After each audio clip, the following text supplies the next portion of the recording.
미국과 중국의 무역 협상이 이틀째 진행되고 있습니다. 순항을 하는 건지 난항인지 명확하지가 않은데요. 그래도 일단 시장에서는 기대를 많이 하는 분위기입니다. 여당이 된 더불어민주당이 추진하는 상법 개정안까지 오늘 다양한 경제 소식들 살펴보겠습니다.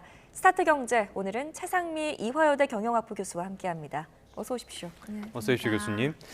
이번 협상, 지난 1차 제네바 협상 때는 관세가 가장 중요한 문제였다면 이번에는 역시 수출 통제라고 봐야 하겠죠? 그렇죠. 말씀하신 대로 이제 이번 협상의 핵심은 상호 이제 수출 통제 완화, 얼마큼 완화할 것이냐 이게 중요한 건데 이제 미국은 이제 중국이 희토류랑 자성제 등 핵심 광물 수출의 제한을 해제하기를 원하고 있는 상황이고 중국은 미국이 이제 반도체 또는 AI 칩 등 첨단 기술 제품의 대중 수출 제한을 완화하기를 서로 요구하고 있습니다. 그래서 미국 측은 이제 조건부 유화적 입장을 취하고 있다 이렇게 보이고요. 중국이 희토류 수출 속도를 만약에 높이면 미국도 엔비디아 칩을 제외한 일부 품목의 수출 제한을 완화할 수 있다 이런 기대가 있는데요. 그래서 이번 협상에서는 이제 항공기 엔진, 반도체 설계 소프트웨어, 천연가스, 에탄 등도 포함되어 있고요. 그래서 트럼프 대통령이 이번 협상팀에 고도의 재량권을 부여한 상태여서 시장의 기대가 좀 높다 이렇게 보일 수 있습니다. 네, 앞서서 러트닉 미 상무장관이 회담이 잘 진행됐다라고 하면서도 내일까지 협상이 또 이어질 수 있다.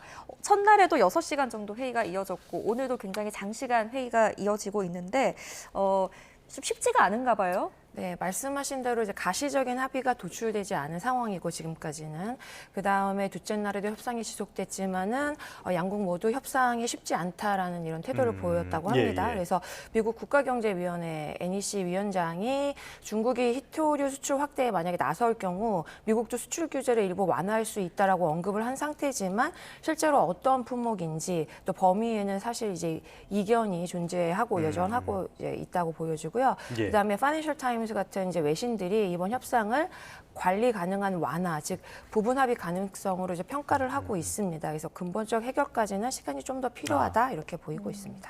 근데 만약에 이번 협상을 통해서 아무런 합의도 이르지 않고 갑자기 완전히 그냥 빠이빠이 하는 그런 경우도 있을 수 있잖아요. 그런 경우에는 이거는 우리 경제에 치명적인 영향을 주는 거 아닙니까? 네, 맞습니다. 말씀하신 대로 이제 우리나라는 굉장히 수출 의존도가 높은 경제 구조를 가지고 있잖아요. 그래서 만약에 그러니까 미중 갈등이 이제 격화가 된다 그러면 이제 반도체, 2차 전기 디스플레이 산업이 아주 직접적인 타격을 입을 수 있다 이렇게 보이고요. 예를 들면 2차 전지의 핵심 소재인 음극재 같은 경우 한국이 중국산 의존도가 한 90% 이상입니다. 그래서 중국이 희토류나 흑연 수출 같은 걸 통제하게 되면은 공급망 정체에 있어서 연쇄 차질이 불가피한 상황이 되고요. 이에 따라서 환율이나 주식 시장도 불안정해질 수밖에 없는 상황인데 과거 데이터를 보면 2018년에서 19년 미중 관세 전쟁이 일어났을 당시에 한국 산업의 피해가 약 3조 9천억 원 정도로 보였고요. 그다음에 원화 약세랑 주가 하락도 동시에 일어났습니다. 그래서 이런 부분이 또 나타날 수 있는 우려가 제기되고 있는 상황입니다. 네, 이번에 합의에 이를 수 있을지 아직 결론은 나지 않았지만 시장은 그래도 기대감이 있어서인지 일자리 상승 마감한 뉴욕 증시 상황까지 더 저희가 전해드리겠습니다.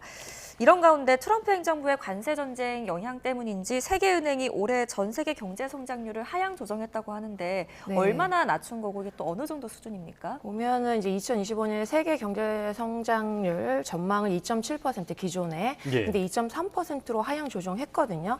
근데 이제 보시면은 이유가 이제 미중 갈등, 그다음에 고금리가 지속되고 있고, 그다음에 지정학적으로 긴장 상태를 유지하고 있고 이런 건데 이게 고금리가 지속되니까 소비, 투자 동시에 위축이 되고 무역이 굉장히 불확실한 상황에 직면하고 있어가지고 이게 복합적으로 작용한 결과이다 이렇게 보여지고 있고요. 그다음에 세계은행이 뭐라고 했냐면 무역 의존도가 높은 국가일수록 경기의 하방 압력이 커질 수 있다라고 경고하고 있는 상황입니다. 어떻게 보면은 트럼프 2기가 출범한 이후에 세계가 정말 너무나 위험하고 불확실해진 것 같은데요. 이런 여파가 사실은 다른 나라에만 미친 게 아니라 당장 미국도 타격을 받게 됐어요. 세계은행 자료를 보니까 미국의 경제 성장률이 지난해 2.8%였는데 올해는 1.4%로 반토막으로 예측을 했더라고요.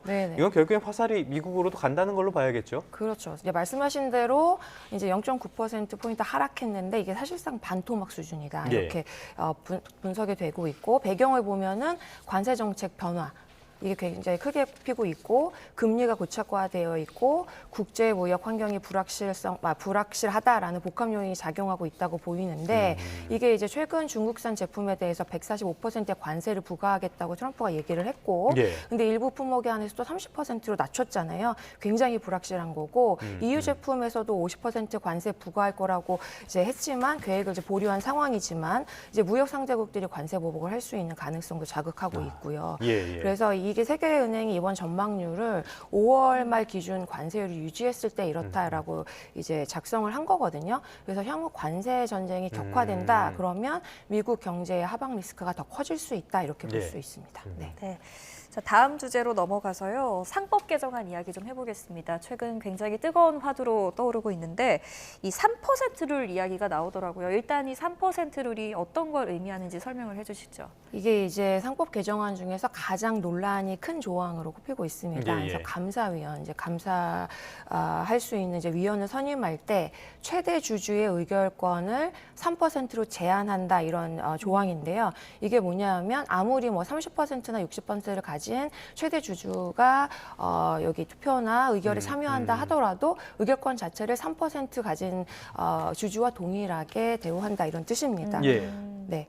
그러니까 3%로 인정을 하겠다. 네. 지금 보니까 예전에는 주주별로 다 3%씩 했다면은 이번에 민주당에서 논의되고 있는 거는 특수관계인들끼리는 다 묶어서 3%를 하겠다. 맞습니다. 예, 네. 그래서 훨씬 네. 더 강해졌다라는 이야기도 하더라고요. 네, 네.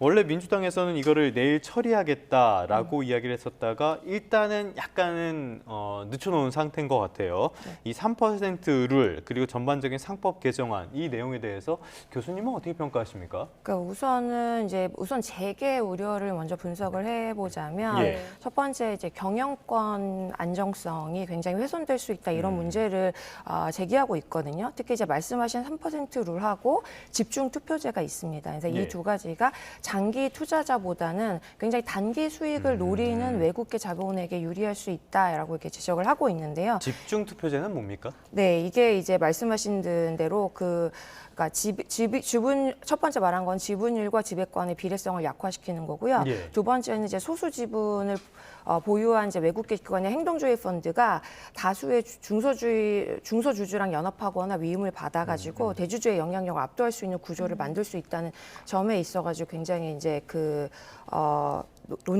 논의를 예. 불러일으키고 있는 건데 말씀하신 집중 투표제는 뭐냐면 주주가 원하는 특정 이사에게 표를 몰아줄 수 있는 제도입니다. 그래서 소액 주주의 이사 선임 기회를 확대하는 효과가 있는데 이제 투기적 주주가 활동을 증가시킬 수 있다 이런 우려도 제기되고 있는 이런 이제 제도입니다. 네. 전반적으로 봤을 때 이 상법 개정안이 처음 나왔던 것 가운데 하나가 이사의 충실 의무 대상을 회사 및 주주로 확대하는 거 네네. 이걸 통해서 코리아 디스카운트를 해결하겠다 이런 측면이 있었잖아요. 맞습니다. 네. 이 내용 자체에 대해서 교수님께서는 어떻게 평가하세요? 그래서 그 이사는 이제 기업뿐만 아니고 주주의 이익도 직접적으로 고려를 해야 된다라는 측면에서는 이걸 명문화한 거기 때문에 굉장히 이제 시장에 좋은 결과를 가져올 수도 있지만 투자자에게 소액 주주자. 근데 이제 경영 판단에 있어서 기준이 더 엄격해지는 효과가 있다고 보시면 될 것 같습니다. 그래서 이사회가 단순히 이제 그 기업에 근데 이제 말씀하셨듯이 기업이 장기적으로 어떤 투자를 한다거나 그다음에 직접적인 성과를 이제 아주 클리어하게 보일 수 없는 상황에 대해서는 어떻게 의사결정을 할 것이냐에 대한 이제 문제도 나타나고 있기 때문에 이 부분에 있어서 이제 그 기업 입장에서는 장기 투자나 아니면 기업의 성장성을 위축시킬 수 있는 우려가 있다 이제 이런 문제도 제기되고 있는 상황입니다. 네, 결국 이재명 대통령의 의중이 걸린 문제일 텐데 이번 주에 이제 기업 재계 총수들이 이재명 대통령과 첫 상견례 자리를 가집니다. 이 자리에서 혹시 상법 개정안에 대한 이야기가 나올 가능성 어떻게 보세요? 네, 아마 나올 이제 가능성도 있다고 보는데 이제 우선 이재명 대통령은 명확하게 기업 지배 구조를 개선하겠다라는 개혁 철학을 갖고 있는 걸로 이제 갖고 계신 걸로 말이 많이 되고 있습니다. 근데 이제 중요한 거는 산업 안정성하고 투자 환경 조성이라는 현실적 고려도 필요한 상황입니다. 그래서 그 민주당 내에서도 보시면 친주주 개혁파와 산업적으로 굉장히 실용적으로 이제 그 관련된 제도를 만들어 만들어야 된다는 실용파 간의 온도 차이가 좀 존재한다 이렇게 보이는 만큼 향후 대통령의 메시지가 입법 방향을 결정하는 데 매우 결정적인 변수가 될 것이라고 보입니다. 그래서 말씀하신 대로 이번 주에 재계 총수들과 첫 상견례가 예정돼 있는데요. 그 자리에서 상법 개정안에 대한 직접적 또는 감정적 논의가 이루어질 가능성이 매우 높은 만큼 다양한 그 이제 재계뿐만 아니고 주주 의견들을 잘 고려해서 이제 예, 결정을 해야 될 것 같습니다. 네. 알겠습니다. 말씀하신 것처럼 이런 것들은 뭐 기업의 지배 구조 개선, 우리나라에 문제가 많으니까요. 주가 문제랑도 연결이 돼 있으니까 논의할 필요는 있는데 단기 성과주의가 너무 확산한다든지 기업 사냥꾼들의 놀이터가 될 가능성이 있다든지 여러 가지 우려도 있으니까 잘 논의해서 좋은 방안을 내놨으면 좋겠습니다. 끝으로 이 주제도 한번 살펴보도록 하겠습니다. 부동산 이야기를 해보려고 하는데요. 최근 들어서 서울 아파트 분양 전망 지수, 그러니까 분양에 대한 전망을 나타내는 이 지수인데 이게 대폭 꺾였다고 해요, 이번 달에. 어떤 배경이 있는 겁니까? 이게 이제 그 대출 부담이 지속되고 있고요. 예. 금리가 고착화돼가지고 그 다음에 분양가가 지속적으로 오르고 있잖아요.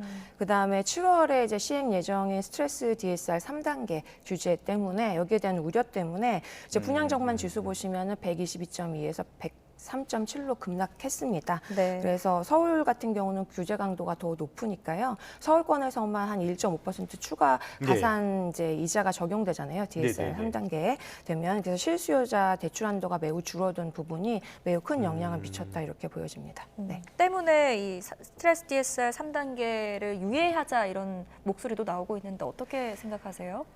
만약에 전면 유예한다고 하면은 이게 이제 가계부채 항상 이게 고질적인 네네네. 문제인데 급증으로 이루어질 수 있으니까 신중해야 될 필요가 있는데요. 근데 이제 청년이나 뭐 신혼부부나 무주택자 같은 실수요자에 대한 규제는 또 완화해야 될 필요가 있잖아요. 그래서 이제 핀셋 유예가 필요하다고 보여지고요. 이게 이제 금융 건전성하고 실수요자 보호 사이의 균형을 잘 찾는 게 매우 중요하다 이렇게 보여집니다. 하긴 실수요자가 필요한 대출을 받지 못하는 일이 있는 거는 좋은 일은 아니니까요. 또 지방의 경기도 살릴 필요가 있으니까 이 부분에서도 현명한 정책이 필요하겠습니다. 오늘은 최상미 이화여자대학교 경영학부 교수와 함께했습니다. 오늘 말씀 잘 들었습니다.